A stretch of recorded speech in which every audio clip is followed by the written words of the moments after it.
ಇಡೀ ರಾಜ್ಯಕ್ಕೆ ಪ್ರಧಾನಮಂತ್ರಿ ಆವಾಸ್ ಯೋಜನಾ ಅಂತ ಹೇಳ್ಬಿಟ್ಟು 1.5 ಲಕ್ಷ ಕೊಡ್ತಾರೆ. ಅಂದರೆ ಮುಂದೆಯಿಂದ 1.5 ಲಕ್ಷ ಕೊಟ್ಟು 18% GST ಹಾಕಿ 1,38,000 ವಾಪಸ್ ತೊಗೊಳ್ತಾರೆ.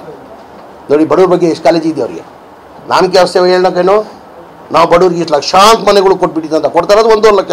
ಇಡೀ ರಾಜ್ಯದಲ್ಲಿ ಕೊಡ್ತಾ ಇರೋದು 1.5 ಲಕ್ಷ.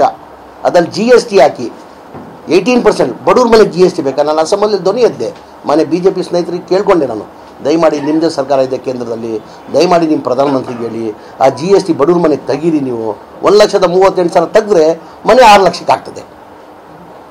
ಹಾಗಾಗಿ 7 ಲಕ್ಷ ಕಾಸ್ಟ್ ಆಗಿಗೆ ಮನೆ ಮುಖ್ಯಮಂತ್ರಿಗಳು ಬಡವ್ರ ಬಗ್ಗೆ ಕಾಳಜಿ ಇಟ್ಕೊಂಡು ನಾವೇ ಮಿಕ್ಕಿದ ದುಡ್ಡು ಬರೀ ಬೆನಿಫಿಷರಿ 1 ಲಕ್ಷ ಕೊಡಲಿ, ಮಿಕ್ಕಿದ ದುಡ್ಡು ನಾವು ಹಾಕಿ ಮಾಡುವ ಅಂತ ಹೇಳ್ಬಿಟ್ಟು ಕ್ಯಾಬಿನೆಟನ್ನು ತಂದು ಅಪ್ರೂವ್ ಮಾಡಿ ಅದು 500 ಕೋಟಿ ಬಿಡುಗಡೆ ಮಾಡಿದ್ದ ಕಾರಣಕ್ಕೆ ಈಗ ನಾಳೆ 11 ಗಂಟೆಗೆ KR ಪುರಂದಲ್ಲಿ 36,789 ಮನೆಗಳು ನಾಳೆ ಬಡವರಿಗೆ ಹ್ಯಾಂಡ್ ಓವರ್ ಮಾಡ್ತೀವಿ ಇಡೀ ರಾಜ್ಯದಲ್ಲಿ.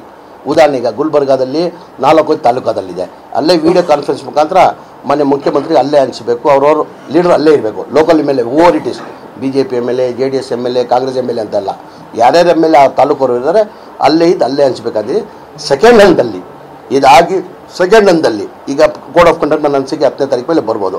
ಅದಾದಮೇಲೆ ನಾವು ಇನ್ನೂ 48,000 ಮನೆ ಕೊಡ್ತೀವಿ.